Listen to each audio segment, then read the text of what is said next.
Oh, I'm Cindy. Today I would like to talk about visions and prophecies that I've seen, and they were very vivid and they were 3D visions. Um, I, I was afraid and hiding from the gang stalkers at one stage. I was being gang stalked, and I heard sirens outside, and I sort of went into a panic attack. And that's when I saw these larger than life 3D visions.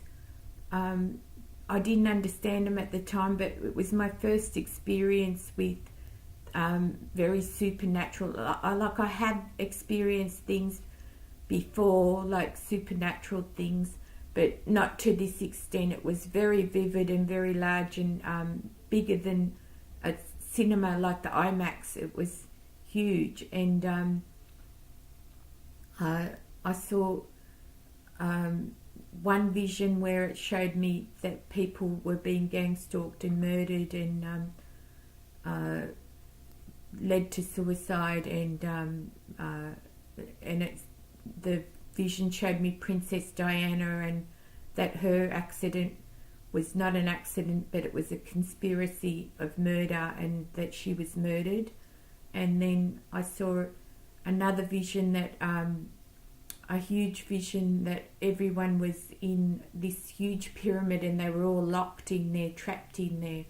And this was the Illuminati symbol pyramid, that people are stuck in this gang stalking conspiracy, and they are following people around in secret societies. They're trapped in this secret society thing, and they can't get out of it. So that was another vision I saw. And then I saw visions of the great tsunami, huge people. I saw bodies everywhere, and I didn't know what the bodies were, and later God revealed to me that a huge catastrophic thing was going to happen, and I wanted to go overseas for that, because I thought it looked like it was going to be the end of the world, and I was scared. So I took my children overseas, and when I went there, like I went to Turkey, I still had the gang stalking. People still stalked me over there, but that's another story. I'll talk about that later.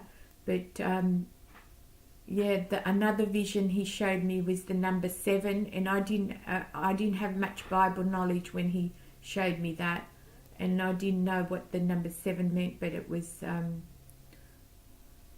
the complete number of God, and that God was speaking to me. That's what it meant. And like God drew me in with these prophecies, and I didn't know the Bible was 1/3 prophecies, that Jesus was predicted to come. He was the Messiah that was to come into the world.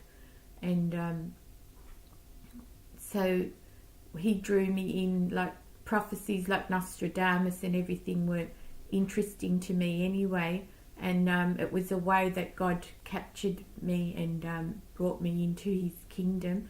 I had been, like I said, I was I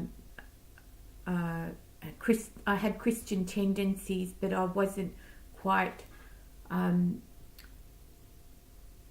Christian. Like I'd still had the Muslim background, and I wasn't sure that Jesus was God's son, and because that's a big thing that the Muslims keep telling you, that Jesus is not God's son. So I had a hard time grappling with that, and so I wanted to find out the truth, and I set about searching, and I came to the conclusion that Jesus was God's son on the day of the big tsunami, Christmas Day. I said, "Dear God, I believe you are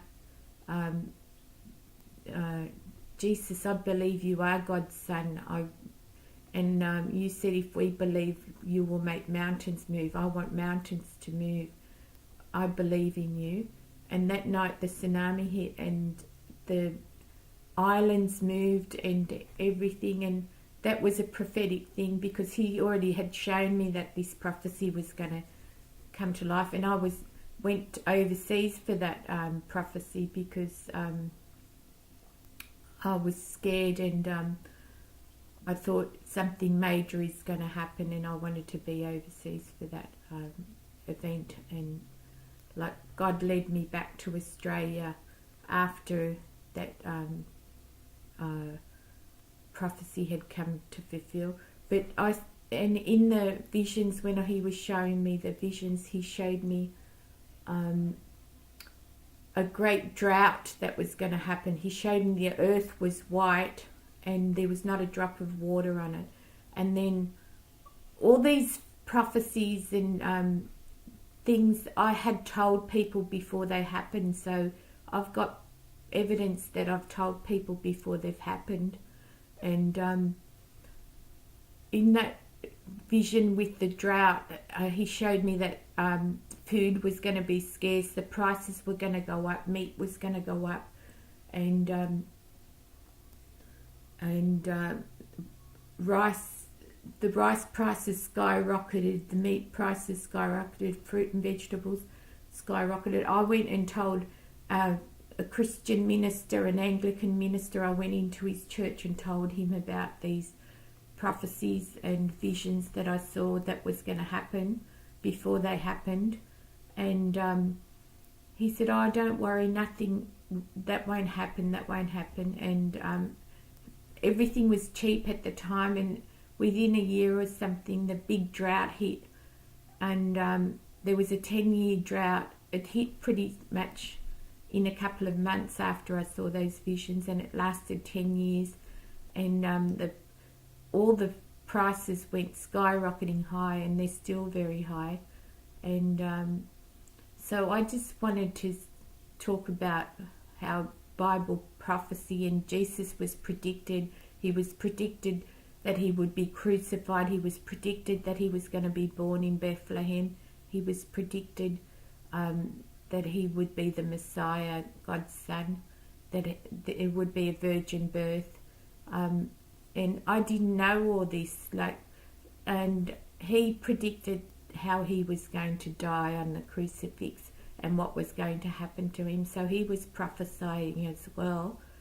So I just wanted to say prophecy is a major thing of the Bible, and there's a lot of end time prophecies that are yet to be fulfilled, like the 2 witnesses that are going to come in the book of Revelation, major catastrophic events that are going to happen. Like I've seen earthquakes in visions, and I've told them the Haiti earthquake and terrorist bombings. I've seen the Twin Towers. I saw that before it happened, and I told people all about these before they happened. And I just wanted to say the Bible is a very prophetic book, and it is accurate, and they say it's 100% accurate, so the prophecies. So I just wanted to say that the Bible isn't like any other book, like it's not like the Quran or Buddha or anything. It's based on evidence of prophecies, fulfilled prophecies. And because I've had first-hand experience about prophecies, I know that the Bible is alive. It's a book that's alive. It's still coming to pass. Future events are still predicted in it, like an end-time government, an end-time religion, one world religion, one world government, the Illuminati. All these are predicted in the Bible. The stamp that's going to be placed on everyone's forehead, the mark of the beast, all these things are predicted, and that's another topic that I'll speak about another day. But thank you for watching this section on prophecies, and I would like to talk more about prophecies later on. If you're interested, please let me know. Give us the thumbs up, like us, share us, subscribe to us. Thank you for watching this video. Thank you. Bye.